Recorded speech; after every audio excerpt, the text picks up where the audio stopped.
ખેડા જિલ્લામાં iconic road project અંતર્ગત મહેમદાવાદ મહુધા રોડનું નવીનીકરણ હાથ ધરવામાં આવ્યું છે।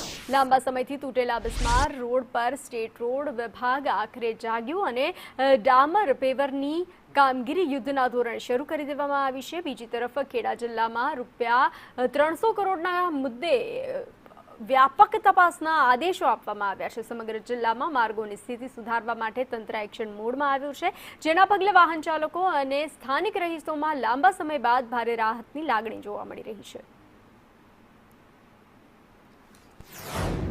મહેમદાવાદથી આપણા ગામ ડાકોરને જોડતા આઇકોનિક રોડના સંદેશના અહેવાલ બાદ હવે તંત્ર દોડતું થયું હોય તેવા દ્રશ્યો સામે આવ્યા છે। કલાકોની અંદર સંદેશનો જે ધારદાર અહેવાલ દર્શાવવામાં આવ્યો હતો, જેની અંદર મહુધાના પૂર્વ ધારાસભ્ય ઇન્દ્રજીતસિંહ પરમાર દ્વારા ગંભીર આક્ષેપો આ આઇકોનિક રોડમાં ભ્રષ્ટાચારને લઈને કરવામાં આવ્યા હતા।